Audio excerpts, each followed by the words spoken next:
que Namitu ya batu makambo oyo yo yebi geza lokuta mais parce que tu as osé mon côté sango batu Namitu. OK. Et après charge na bisoti. Voilà. Biso par moment toi pas peindre la société quand même. OK. Si tu es pour te peindre peu société, il faut te peindre na nemo pas bien. Nemo ya propre. Si on ya fille mo na monyo na ça l'émission en trait.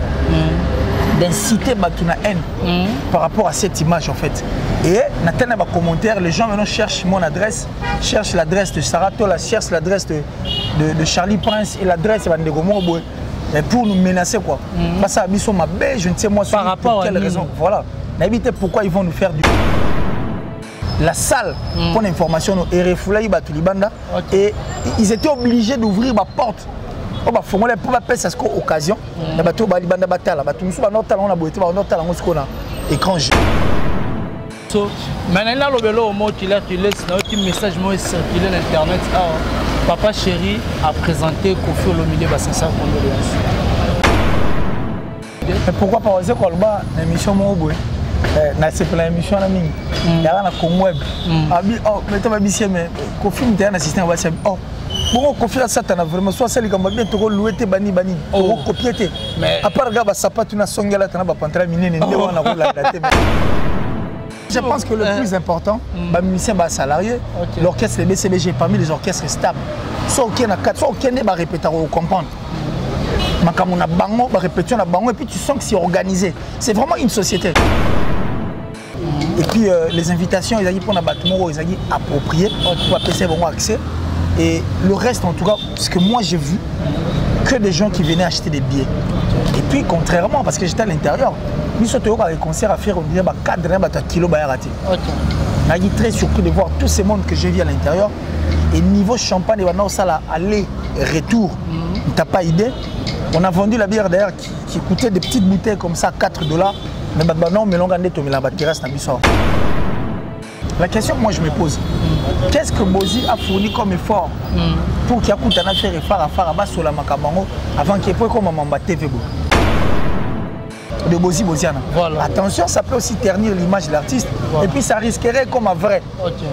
Autant au Moussou, il y a là une bonne côté peut-être na contre-temps, na vitesse marmonde des alliés et permettre que l'artiste est au lieu et à rendez-vous pour un clip. Tu vois?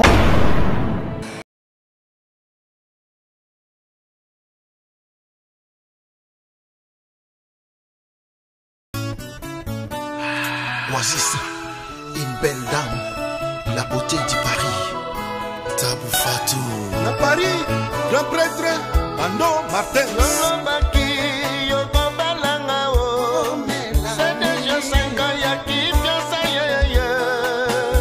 C'est beaucoup, c'est beaucoup. Et puis si Bamboula, c'est la cancella.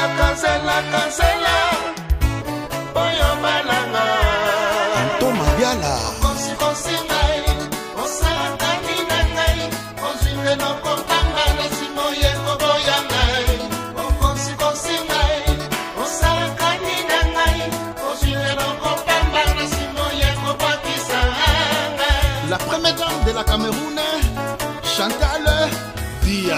Mon palais de Mikili, Alobaki, Maman Wivine, Mouleka.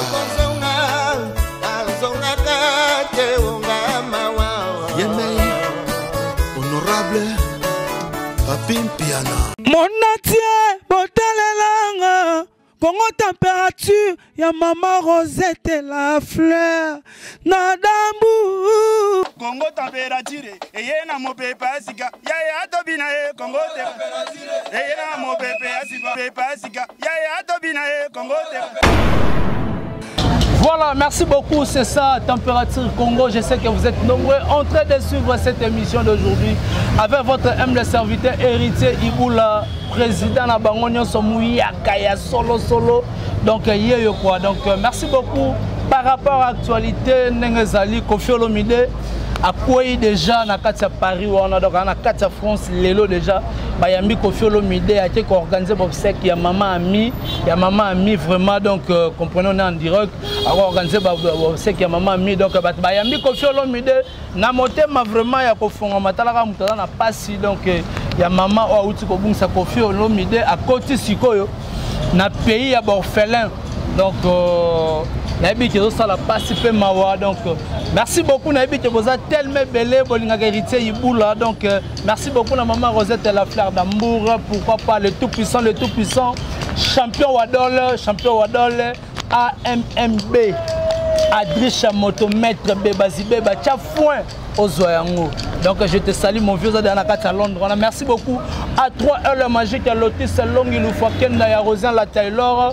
Merci beaucoup à René Coty la Carl Lewis. Pourquoi pas à mon président Bruno Loubi Kambongo ya propre. Plus 1 du Max Junior et Massangu. Depuis les États-Unis, pourquoi pas Isaac Monganga Papa na Benol. Donc merci beaucoup à Nabeloti Ilunga la grande dame depuis Loufou. Pourquoi pas Sandra Wangata maman na Petit Bon Junior na Broly. 10 à match. Je suis là aujourd'hui mon héritier Iboula. Je reçois pour vous Killer Kiles Auto Solo là. Par rapport à l'actualité aux Ezali, aux Ezali, à Mboka na biso. Tokosola pe masola ken piana tokosola yango magena somia na kimiongo momuté tokosola yango je dis merci et puis je dis bonjour à Killer Kiles. Bonjour Killer. Bonjour héritier Iboula, bonjour à tout ba otala biso et puis je dis merci comme ça à Tadei Otaï, donc ça dit que je salue et puis Titani la Christelle Titani la Christelle motema Tadei Otaï je salue tout en tout cas balina biso et par contre merci na yo musée qui est derrière la caméra ba tout en tout cas tolina bango. Et merci à Bandego Barokomelanga, merci à Bandego Barokomelanga, merci en tout cas, merci infiniment parce que c'est ce qui compte. Et on est important. Voilà, merci, on est important. Koffi Olomide Lelo Bayambien à Paris, a organisé l'obsèque à Maman Mi. L'impression par rapport au Yamaye, puis Toti dans Macron a confiné les sous. Est-ce que Maman Mi a collé la madinement ou bien comment? Je parie qu'on l'a dinement parce que coller la Moutezaka a été obsèque mourir en cas si on va dépenser de l'argent parce qu'en réalité, la dépense dans ça, la somme est coupée. So mukolo mutuana, so mukolo ye moronzo talamu. Amoni makambo sali pona ye. A des fois tam so mukolo mo pe boy. Amanga tango muselo mo bo asenga bo sala ngote be fort bo fourni wana groupe ça pe kanda. Moi je pense que ce qui compte c'est d'enterrer dignement maman ou soit la personne ou activiste nécessitant ma capacité. Et au légal on peut bien parce que na monde ba dans système il y a couvre-feu et au banda partie je crois 20h 21h 5h du matin et ba baro kindate na ba restaurant et autres là na yo mo ya ndenge on a s'informer encore davantage sur ça mais je pense que les obsèques vont bien se passer et que déjà Koffi Olomide c'est une personne qui a tenara mingi na makambo ya salara et la famille en général, la famille Aboué par la famille Olomide ne va pas aussi vouloir que Sony boit comme tout Sony tout Soye boit comme na combo ya maman na bango. Par contre, bon ça l'effort en tant qu'organisation les gars comme il se doit. Donc le plus important pour nous c'est que maman Miaz à l'enterrer na kilo na ego. Donc courage encore une fois là à toutes ces familles en tout cas qui ont perdu cette grande dame et puis courage à tout maman ami surtout artistes et musiciens en général parce que c'est l'une des meilleurs artistes et musiciens. Ok, merci beaucoup Nabaïba Hollanda Bisso. Maintenant le mot qu'il a laisse un petit message moi circulé sur internet. Papa chéri a présenté Koffi Olomide Bassassa condoléances. Bon, là il faudra maintenant faudra plutôt s'informer, vérifier réellement. Voilà. Il faudra s'informer et puis vérifier. Parce qu'on ne va pas dire des choses autour de maîtriser. C'est pas intéressant. Donc le plus important, c'est la totale. Et sur les Salemi. Voilà. Et vous allez faire bien. Et puis c'est un grand plaisir. C'est un grand plaisir. Est-ce que vous avez un poteau à repousser un peu de Koffi Olomide? Pourquoi pas vous avez une émission Moboé? C'est pour l'émission la mine. Il y a un Comweb. Mais tu vas bien, mais Koffi Olomide un assistant va dire oh. Bon, Koffi à ça, vraiment soit celle qui m'a bien trop loué, bani, copié. Mais à part gars, ça pas une songala, tu n'as pas pantra miné, mais le reste c'est un rôle dans la. Voilà. Donc on comprend que c'est pas son ennemi. Donc par contre, né Koffi Olomide a la peine à deux, il y a papa naïe. Voilà. Il y a pas gros, il y a plus. Voilà. C'est possible là pour tout. Tout.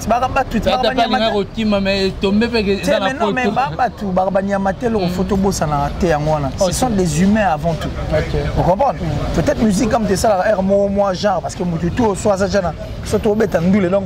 Il y a le champ de bataille, on a champ de bataille. So comme côté na automatiquement on peut faire n'a répliqué. Voilà. Mais en dehors de tout, ce sont des humains à part entière pour ma famille. Ok. Bana babokola. Sauf que tu as dit babokola bana bango comme moi. Sauf que tu as dit que tu as dans la famille, on comprend que non, ce sont des humains. Donc moi je pense que Wazegwa, Moutoukile, au niveau de l'Europe, finira par faire un tour. Wazegwa Moutaloba qui est là pour faire le milieu, va repasser la rambote, ceux qui Satan, Nanzame va passer la mbote. Bon, seul peut-être bateau baza faible d'esprit va changer à vite. Voilà. Mais je ne pense pas. Parce que humain, mais surtout sous un abysse Ali, qui est une paix quoi, qui est la paix reine, une paix en tant qu'humain régné. Voilà. La guerre peut plutôt exister. Comme sous musicalement parlant, voilà. Il y en a qui vont motiver. Moi, je ne vois pas pourquoi il faut en faire un problème et pourquoi il faut qu'il y ait une guerre. Je ne vois pas. Voilà, la humain à part entière. Voilà, merci beaucoup. La presse en soi, non mais attends, la presse aussi commence à rendre la tâche difficile dans Marambo. Vous comprenez? Ça dit une presse, il y a des sentimentalistes et puis une presse au nom de l'argent. Et comment ça va bloquer au mot on dirait ce neni. Et les gens adorent ça. Internet, on a posé ma buzz, mais on ne peut pas chercher à buzzer. C'est ça. Ouais, là tu as raison. Toi, la pena batou, batou pena donc batou. Toi, la batou. Et puis, boulot, tout ça, c'est un boulot noble. Héritier boulot. Et surtout, tu toi, brouti, ça rabat l'avantage. Voilà, surtout ça. Et puis, tu pas comme un yo qui placement aux ulars na yo, au lien na yo, au bien yo na bandeko na yo. Après tu viens à la télé pour abrutir les gens. Donc ça dit tu veux toi inculquer na mitu ya batu makambo oyo yo yebi geza lokuta mais parce que tu as osé mongo ko tsango batu na mitu. OK. Et après charge na bisoti. Voilà. Biso par moment toi pas peindre la société quand même. OK. Si tu veux pour te peindre la société, il faut te peindre na ndenge pas bien. Ndenge mo ya propre. Mais sur total voilà total la babilo quand on qu'il se évoquer vraiment yango automoni confrère na biso Ken Piana. Automoni à Istanbul ba kendeki na bina filé. Bayambi bango pe bien mais na libanda en tout cas bali ba bouaka Ken Piana na kato seya. Oh, c'est vrai. Oui, j'ai des vidéos dans internet ça dans radio T. S'ils ont voulu voilà, toro senga pe vidéo on a remona yango de Ken Piana zo c'est plein. Oh bali ba bouaka e quoi il y a pas eu extravagance, il y a eu pe ba kangi ba bouaka. Que non, bandit da ko menacer, ba dit c'est que soit aux yeux to bouaka on a kato seya. Je pense ça qu'il allait le faire. Ce sont des Congolais. Ba comment démoraliser. Non mais peut-être ça bon soit Motona na moni la makam. Parce que moi j'ai suivi aussi une émission. Là où une émission qui part penza en moté. OK. Et au moins un lien dans l'émission mo ya fille mo na moni na ça l'émission en trait d'inciter batuna haine par rapport à cette image en fait. Et natana ba commentaire les gens maintenant cherchent mon adresse, cherchent l'adresse de Sarah Tola, cherchent l'adresse de Charlie Prince et l'adresse de Ndeko Mobo pour nous menacer quoi. Parce que biso mabe, je ne sais moi par rapport pour quelle raison. Voilà. N'habitez pourquoi ils vont nous faire du mal, surtout moi personnellement, Bandeko Batikaliana. Pour Ato Solara, Touboma Moutouté, voilà. Solo la musique. Touboma Moutouté, nous on ne fait que dire Marambo Toromo nous est vrai. Et puis le reste, nous on s'en fout. Mais bon, je pense que comme ils ont besoin des adresses, c'est bien. Nous par contre, on se prépare aussi en conséquence pour que toute la ligne, tout ça, Marambo, ils aient encore mieux que ça. Mais je pense que Marambo qui ne m'a pas. Mais on habite. Voilà. Bateau va entourer les musiciens. Na bateau ba na sima ya artistes et musiciens des fois yebelo bomba ko. On ne peut pas traverser des océans pour une personne où vous allez incapable de leur sauter le flaque d'eau. Vous comprenez? Voilà par là. Et en plus, nous sommes au salaire pas au nom de l'argent. Voilà. Sous la boule. Mais revenons à Marambo, tout le monde il y a des connaissances Ken Piana au niveau. Voilà, il y a Istanbul. Voilà. Bon, je ne pense pas que Marambo boit notre Congolais dans l'océan pour une affaire musicale. Mais il faut et ça là qui est interpellé tout au même moment. Voilà. Quand nous faisons ces boulots, il faut toi la neutre. Et tant que ça il faut toi un respect. Il y a tout les insultes, et ça arme il y a faible, puis ça arme il y a mal éduqué. Quand une personne est mal éduquée, quand une personne est faible, une personne qui est forte n'a pas besoin d'insulter une autre personne pour sa macassine. Non. Cette personne doit seulement s'emmener avec des arguments qui sont solides, enfin que ça nie, et défendre na makambo. Ça mon le bili comme yo moni que ça monter. Mais trouve encore une autre émission, hier au démentir makambo mutalobi. OK. Mais à la lieu au fond les choses, certes, Et ok, ma belle, ce sont des choses que nous déplorons, que nous disons non quand même. Parce que la musique, tu comme à la tête, tu n'as pas de bête et autres. Bateau, tu es bien, bête à bateau. Ce sont des combattants parce que pour moi, tu as tout ça, résistance n'a pas. Mais la musique, je ne vois pas pourquoi il faut maintenant commencer à chercher des gens à parler dans bango et pourquoi il faut le faire. Donc, on a ça à Istanbul. Je ne sais localiser ou situer Bandego wana. Je ne sais pas Bandego nini. Il disait quoi bayi ba fan ya. Bazali ba fan ya artiste moroté. Bayi ba fan artiste. Balobi boyi. Balobi que parce qu'il y avait des journalistes au entouré Ken Piano. Ba to protéger Ken Piano bi moral nanga ezali sous bien. C'est tout à fait normal. Dans la rôle lobaté bo tirana zo mata ko pema. Yo non Ken Piano yo par rapport à ba dire na yo. Nengo lobaté na batu bana tiriki bana lokoté. Ok, bon, on a dire on a voir la magamna bango donc. Bon, on est dans mon émission et commis baluko adresse à batu bani. Mais ce qu'on adresse par rapport à nous on lobati. Ken Piana ba traitakaye aza wario non pas ba traitakaye te maza warios et puis à soutenir l'artiste fallait pour. Mais qu'est-ce qu'il y a à voir entre Bandego Turki ban et Loroté na magambo? Mais ce qui va te faire barana Turki tant yo lobati artiste à Bovan wana. Tout le monde a dit que non artiste enfant na Bovan c'est fait rigoler. Bon, bref, au nom de la pêche, je parie que Bandego Nabiso sont des Congolais, ils n'allaient pas le faire. Voilà. Et le plus important, tu es bagay là où tu es auto au sale. Voilà. Et puis Moussala, oh c'est plutôt ça, bien. Moi, toi, il va à place à outil, d'ailleurs, il va rester à Okenda. Il va place à outil, on va comprendre ce qu'il y a. Tout ce que nous faisons ici au nom, il y a vu, au nom, il y a mbon, au nom, il y a nini. Mais tu es bagay, on devine qui tata ils allaient. Parce que nous ne sommes pas appelés à faire la musique, la chronique musicale, Tim qui les koufa. Oui, peut-être que sa carrière, certes, tu as ça na suga, mais tu connais ça na boité, tu as embrasser plutôt le domaine parce que imaginez que vous avez un film ou au salaire contrairement. Mais les gens postuler par exemple. Tout le monde sait pour mobiliser les gens. Tu penses qu'il va te baoya? Voilà, c'est la grande question. Voilà. Regardons les choses du bon côté et pensons déjà à notre avenir, c'est important. Mais quand traverser l'océan, tu es incapable de sauter flaque d'eau pour nous. Carré.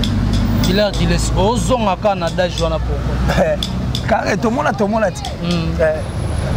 Tout le monde a tout. Voilà, merci. Nous on fait ça au nom de la culture. Mais si vous faites ça au nom des personnes, mais sachez-le bien que bateau batika l'éternel d'orchestre là. Les abana na bassi na bango. Arabana na bassi na bango. Merci. Mais ce peut pas misser peut pas même biso peut pas journaliste na ba poto banine. Pourquoi pas batia la biso ba garder foot que ba mettre moro boye. Non mais nabi quand même na pote toi tu penses que net singa sur na qui pote ba betanga tu es sûr? Baro beta un peu qu'il est. Maramara mystique. Baro beta yo. Non. Na ba betanga te. Mettons, c'est pour ton information. Mais c'est ce que je suis en train de te dire. Voilà. Les personnes qui ont des yeux pour voir comprennent qu'ici il y a la neutralité. Voilà. Et puis je te confirme que voilà, merci beaucoup Killer Kiles. Aujourd'hui on peut parler de notre grand frère dans le monde musical. On vient d'habiter à Kati Boziana. Oh le Tolanda qui a une émission à Libanda et Mboka. Bayemana fait rigoler à Jésus de nuances, mais le côté les clips. Alors il fait rigoler à Salah et Boy pour tourner les clips. Mais alors le artiste Moussou passe en featuring à PCP Makam. Il a qu'il laisse. Au rôle bani par là. Je crois que Boziana c'est un grand nom de notre musique. Voilà. Déjà qu'on dit grand-père. Voilà. Et puis il y a un Manefa Pembe. Il a aussi des cheveux blancs et on a sa sagesse. Certes, les artistes et musiciens vont la rater, mais à un niveau où il faut comme un name soit au monde. Nous l'avions vu avec Kofi Olomide. Qui Kofi que nous avions connu, tout le monde mais les là comment on peut ça conseil à comment on peut le dans un anzela. Pas mon qui a j'ai poussé ni marambo sani. Et OK, c'est le même pour Boziana. La question que moi je me pose, qu'est-ce que Bozi a fourni comme effort pour qu'il y ait un affaire et faire sur la Makabango avant qu'il y ait comme un TV? Parce qu'il est sage, c'est un grand-père. Il doit regarder les choses du bon côté. Et puis il doit savoir que propos est retenir la TV et que ça peut aussi, comment dirais ça peut dégénérer une autre situation. Voilà. Parce que si comme on est conflit, il y a génération. Voilà. Il y a Bozi, voilà. Et puis il y a Ferrego là. Voilà. Mais à savoir que la vitesse d'aujourd'hui, il y a des fanatiques. Déjà, il a vu comment est-ce que tout le monde a menacé. Il y a des soutenir l'artiste et vous avez différent. Il y a des soutenir. Tu vois. Donc le vieux essaie un peu de mettre de l'eau dans son vin. Et puis si Ferrego là nous regarde, c'est important. Parce que même au niveau de l'Europe, que Ferrego là aussi a été accusé de ça, d'un artiste et musicien belé. Qui a un respect à la vieuté, l'accès à l'artiste, à l'image, il y a une émission où il y a premier soin. Et puis, après ça, exemple, il y a un clip. On a parlé de Kobe Talks, on a parlé aussi de Bozi Boziana. Attention, ça peut aussi ternir l'image de l'artiste. Et puis, ça risquerait comme un vrai. Autant on sous il y a là une bon côté peut-être na contre-temps na vitesse des alliés et permettre que l'artiste est au lieu et à rendez-vous pour un clip, tu vois. Donc il essaie un peu de revoir ça. Ferré a dit qu'il veut changer, en fait, il veut embrasser un autre monde musical. Un changement que nous tous nous avions constaté. Et moi d'ailleurs, dans M. Belé, j'ai parlé de Ferrego en tant qu'artiste soit Botami Singapore, il a un effort à fournir. Alors il doit aussi changer dans Marambutu. Vous comprenez? S'il y a eu un problème avec son père Bozi Boziana, qui essaie de réparer ça autrement, et ça l'a bien quoi. Donc grand-père Bozi Boziana, je pense que là où il y a la paix, c'est le plus fort qui gagne. Mais dans la paix, c'est tout le monde qui est vainqueur. Donc il essaie de revoir les choses, de regarder les choses du bon côté. Et ça l'a bien. Ok, merci beaucoup. Et les Gaulois ne tiennent pas rigueur. Et aussi, nous ne demandons pas aux gens qui adorent la guerre, mais qui vont chercher à venir s'aligner derrière le grand-père Bozi Boziana, enfin que ça là, flamme. Nous ne voulons pas ça. Le grand-père Bozi Boziana, je pense qu'à Hollande émission, Ferrego va suivre cette émission. Ok, merci beaucoup. Pierre Pierre Naye. Parlons un peu à Ferrego là, et aujourd'hui Ferrego là, baptisé Ferrego là, tout le monde n'a pas à la maman. Les gens disent que nos concerts, il y a même ligne Ferrego la Saladim Piaka. Ou bien parce que les journalistes sont basés dans la carte, ils filment des moyens, les images et quand on internet, ils sont là. Bon, ils habité, ils sont dans la carte de concert, on va dire événement. Tant la maman va te faire rigoler à Saladim Piak. Je ne sais pas, tu pourrais dire quoi là? En fait, la constitution de la République du Congo donne, comment on appelle ça? Donc ça dit la liberté de pensée et d'expression à tout Congolais. Elle est libre de dire ce qu'elle a dit, parce que ce sont ses pensées et elle dit ce qu'elle veut dire. Elle sait pourquoi elle est en train de dire ça. Mais je pense que Mabalaï Nandouli, ils ont vu comment est-ce que ma billet sont mami. L'invitation que tu je crois l'invitation non, l'invitation où il y en avait vraiment pas trop. Et puis les invitations ils ont pour un bâtiment ils ont approprié pour appeler bon accès. Et le reste en tout cas, ce que moi j'ai vu, que des gens qui venaient acheter des billets. Et puis contrairement, parce que j'étais à l'intérieur, nous sommes au concert à faire, on dirait 4 kilos à rater. Je suis très surpris de voir tous ces mondes que j'ai vus à l'intérieur. Et niveau champagne, aller retour, tu n'as pas idée. On a vendu la bière d'ailleurs qui coûtait des petites bouteilles comme ça, 4 $. Mais non, mais on a il y avait du whisky, il y avait du lourd et puis mon panzana qui a concert. Non, mais le concert n'était pas prévu comme Matina Tongo, à ce que je sache. Le concert n'était pas prévu comme Matina Tongo. Oh, Cassiti. Par rapport à Corna, X-Time. X-Time, ça veut dire. Donc, toi, la précision est heurtée. Voilà. Tu vois qu'on m'appelle 1h30, tu vas père. X-Time, te dit. Voilà.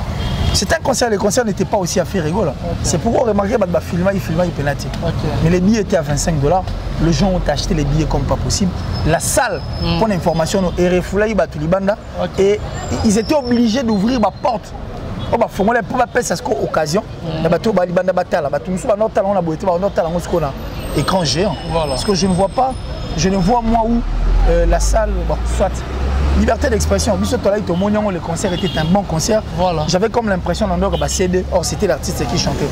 Et un concert millimétré, chronométré, taillé sur mesure. Non mais l'artiste avait précisé, on dirait. Dans l'une de ses émissions, qu'est-ce qu'il avait dit? Il a dit que ba otala neni ba nosala bo beta nze mwana papa nze mwana ba beta on a guitare ta yo ba ba luka ne ba otala bana ina ba otala neni ba nosala bo beta la voix elle est la voix de Ferrigo là mais je ne pense pas que Ferrigo là plutôt sera en mesure il y a oye manze mwana sans pour autant à l'accompagner voilà ba violon et autres donc bon liberté d'expression. Voilà, merci beaucoup qu'il laisse liberté d'expression. Comme vraiment dans cette émission, nous parlons un peu de Papa Chéri, balle de match. Tout le monde a un Fuji, match entraînement. Ah, on a balle de match pour Papa Chéri et on ne sait pas, silence à Papa Chéri, ça dit quoi? Malgré des conseils. Non, mais le silence enseigne avec élégance. Le silence enseigne avec élégance. Voilà. C'est grâce à ces silences que j'ai bien piané aujourd'hui. Tilelo. Malgré tout, ganga sans album, soit tchèque ndoule, vous l'avez mis et puis c'est le seul concert qui justement. Et puis Papa Chéri quand il livre ce concert, c'est le seul rendez-vous où tout baya pour dire que monde est circulé. C'est ça. C'est le silence et l'humilité de Papa Chéri qui enseigne avec les gens. Papa Chéri a beta bandou les sco ba poulet na ye. Ba poulet pe baliaka na ba disque. Il y a pas de problème. Moi je crois qu'ici je suis pas défenseur. Non, ça les analyses. Voilà. Parce que toi dis-moi maintenant ces orchestres là qui sortent des albums, les musiciens ils sont comment? Bah ça va mieux qu'il y a BCBG. Question que faut se poser à moi là. Yo tant au monde na mission na nzela tant motala ba mission BCBG. Non mais question. Et ça non qu'à question. Ce n'est qu'une question. Voilà. Ba mission ba betara ba faut poser à moi ba fan ba ça na cadre d'analyse mais question pe linga na mutu parce que on a ngo moi trop. Si autant to rapport to kutana na ba mission ngo so betara album. Voilà. O ba mission ba tchaka panzem to kutana na bango. To mona ra BCBG to mona bango. Si autant to kutana na bango. Yosko Santa comment? Voilà. Voilà, merci. Moi je pense que le plus important, bah musicien bah salarié, l'orchestre le BCBG parmi les orchestres stables. Soit aucun a 4, soit aucun n'est bah répéter ou comprendre. Makamuna bango, bah répétition na bango et puis tu sens que c'est organisé. C'est vraiment une société. Et les gens tellement jugent de loin en moi. Mais là on soit tout le bango, faut tout le monde faire l'investigation. Il faut qu'on aille sur le terrain aller voir. Les bisotos ça la paix. Tout que t'as l'année l'orchestre répéter on a vu, on a compris que le genre peut-être dans la méchanceté de vouloir salir l'artiste JB parce que c'est depuis que cet artiste a combattu. Ngana Rosala, l'un des rares journalistes ici dans ma plateau de télévision qui a parlé de JB Mpena, qui a essayé d'expliquer aux gens il est qui. Et dans l'actif de prouesse, dans l'actif de rapport il y a JB. Et puis dans l'actif de effort au JB Salah. Aujourd'hui JB nous a donné toute une génération. Génération où il y a mais pas parce qu'il était le président. C'est lui qui a emmené en fait. C'est lui qui a aussi changé parce que c'est lui qui était le leader. Peu importe touche, n'importe il y a bateau, auto boité, auto respecté, mais la tête d'affiche, c'était Papa Chéri. Avec Weranson. Mais justement, on a le Casto comprend les autres. Si on est au sola, tu vas solo comprendre que JB est encore là. Voilà. Vous comprenez qu'il est encore là. Quand les gens ont désespéré en 2006, je crois, toi, désespéré, faire ébailler, personne ne pouvait imaginer que JB pouvait venir nous donner une chanson à succès, Zadio Congo. Et puis, on est là. Il faut dire merci. Si les lots malgré que les jeunes ont la force, mais Papa Chéri est toujours là. Et puis, il y a un parti, c'est M. Batikali. Vous comprenez? Donc dans la méchanceté, les soucis de vouloir combattre, faire disparaître cet artiste, moi j'ai suivi ici où un journaliste dit que en 1998 que concert à JB Mpena Zénith, un faux concert du monde entier. Journaliste. J'ai dit j'ai vu un journaliste à la télé dire ça. Voilà. En 1998. Voilà. Mais l'équipe des années, 22 ans après, il va revenir à la télé pour dire que c'est rien à polémique. Et puis il avoue à la fin que le meilleur concert à Zénith, c'est JB Mpena Kester. Le meilleur concert de tout le temps est de JB Mpena. Est-ce que ça c'est vouloir l'avenir et le bonheur d'une autre personne? Moi, je suis méchanceté. Mais comment on va. Mais si on peut bondisser trop, bondisser trop. Et que tout le monde va bondisser à Rokoyate. Mais on laisse quand même. On laisse. Ah, mais il faut laisser. C'est la balle de match. Mais on a dit, hein. le match, moi je t'ai posé une question, ils simple, aussi question simple. Question on répondre. Donc, papa chéri, je parie qu'Aza, c'est le maître, le patron de son orchestre. Voilà. Il sait ce qu'il fait. Et puis, il musicien, il a sa musique, il est sa Lui n'est pas là pour aller chercher des contrats, il n'est pas là pour aller payer l'argent pour ma featuring payant. Il n'est pas là pour aller chercher des voyages pour embrouiller les gens. Pourquoi? Parce que l'album est pas possible sur un voyage. Musique, musique, il faut au bétin les pays au voyage. Et ça, c'est au bétin le monde, l'album mondial, c'est le succès. Quelqu'un va solliciter un tête pour provoquer à la place moto qui n'est pas nul. C'est pas ça. La musique, il faut épais ça yo oh yo. C'est dans cette optique que papa chéri voit les choses. Pour moi, si tu as une émission mobile, je comprends que sa musique, tu as une musique, mais soyons patients, tous là, balle de match, neto aux la mi-ange mi-démon, neto aux l'harmonie, neto aux l'instrumental, on a désolé. L'instrumental, les bandara, tant on voit les émissions peu comme les balles, c'est l'analyse. C'est un conseil, on a évité journaliste, c'est une mise aux alliés. Voilà. Avant, l'analyse, il faut d'abord écouter. Après, comment c'est pas intéressant. Voilà. Que la presse, ils ont une place dans moi. Ils ont vraiment place avec l'État parce qu'ils ont parce que vrai bazar, je sais que non. Donc, on a une émission où il y a un solo l'artiste oyo bakokaka ba concerté. Oui, tu retiens un orchestre. Parce que naba combo, est-ce que abo solo la musique? To sunga ba artiste na biso ba kene liboso. Eza bongo te dali bukasa. To sunga ba artiste na biso ba kene liboso. Ba kene liboso quoi. Mais veut dire vraiment dali bukasa eza bongo te. Artiste ozo ko kana concerté. Siko bo continuer à retirer à poids. Bon pesera ba mbonga ke sepelisa ba. Et bien ba concert en plein air et c'est un mutu face à la mouvement robine. Trésor ni tout. Bah ouais là. Oui, bah on était. Oui, bien vraiment. C'est l'émission. Voilà, merci beaucoup. Voilà, tu remets vraiment la sous émission la biso. Bah remerciement on a. En tout cas, merci à Valérie Mobutu de Valco. Soro Boadi Batno Silis. Merci à Chico. D'ailleurs, j'ai dit allô à Charlie Prince comme ça en direct. Voilà. Charlie Béton. Charlie Prince, on est en direct, je le reçois. Tu es où là? Ok, carré, je finis donc. Voilà. Par respect, excusez-moi, j'allais prendre Charlie comme ça en direct. Voilà. Valérie Mobutu de Valco, Chérif Kachiko, je salue.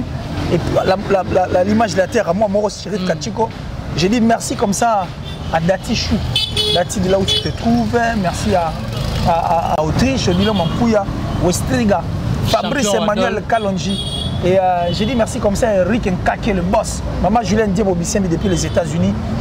Bisous maman. Bah tout le temps, tu comprends les killer qui est ici. Champion Wadol. Je les aime, champion Wadol. Bon, on attend. Le 17, c'est dans. Mais il y a ce petit pro AMMB, Adrisha Motomètre. On a vu là. Viens là. Mais vas-y, bébé. Ah, mais l'on va citer. Mais vas-y, mais viens là, l'on va citer. Au chef fou, mon nom. Le 17. Le 17. Point. Adrisha Motomètre, bébé. Et Maman Blondine nous disait, je parie que merci à Giga le Fiel, les judo boy. Merci à Sissa Daniel depuis le Nigeria. Je dis merci comme ça aussi à qui mon vieux Gianni Sit en Tchungam pour tout Bangamoturi de Suisse-Irlande, le gourou du temple. Comme me raté troisième œil.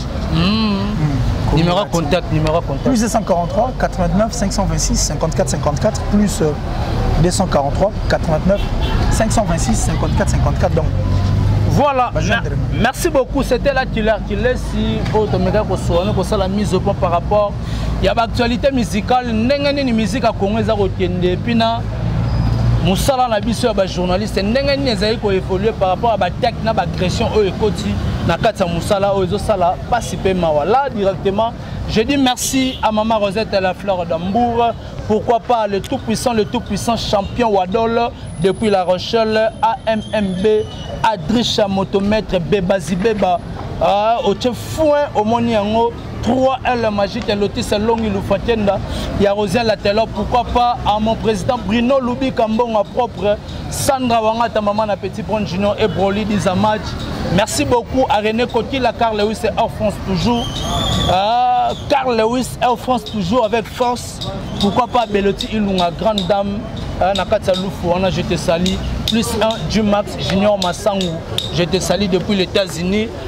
Pourquoi pas Yannick Foumouseke, Papa na Brian Motema ya Dorka Senzumba. Merci beaucoup à Isaac Monganga, Papa na Benol. Pourquoi pas na Dali Ibula, Maman Mokonzi. Nous avons souvent Tomonani Soti Nzambe Azondi Onanite Play.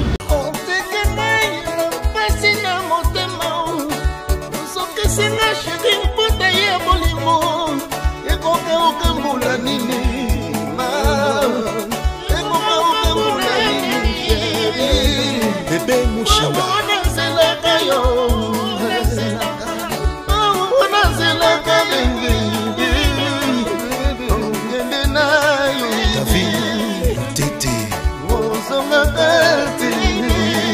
Evelyne Libota, mère des orphelins, chocolat chaud. La grande dame du Congo, Mamissa Lemfoka. Songa baby, songa baby. Ana katingai akende, ako songa koya koka matanga. Ame mangana mikili konfire, libela na libela. Promettre famille, mamelako, mulanini, alakobrende. Mon belingo, kenene, ikomela gansoni, amawa, abiendenaye. Génie Malonda. Choisis Matata.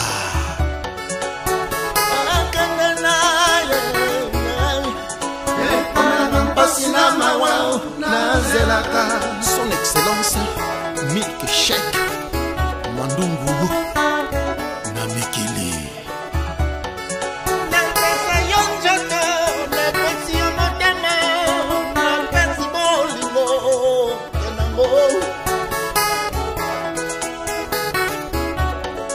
Lembingazor Bokema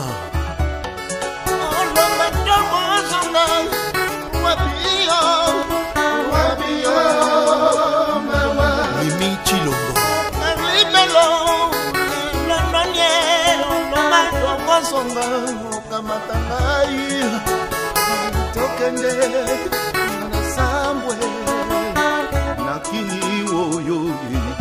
Bodian Valérie de Bundes, Maître Baina très fort, Maître John, Mwana Motetela Azalaka Mungute.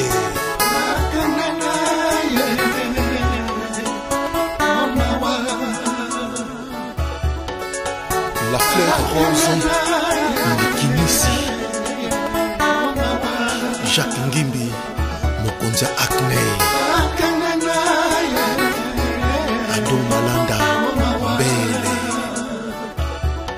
Claude Eden, Didier Kaditou, Eros Nkalu, Charlie Schengen,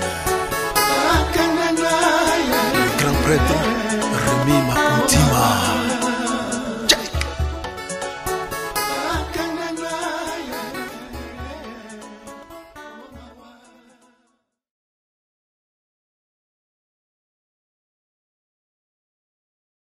Mon atier, botelelanga, Congo température, ya maman Rosette la fleur, nadambu. Congo température, eye na mopepa sika, ya tobina Congo température, eye na mopepa sika, ya tobina Congo température.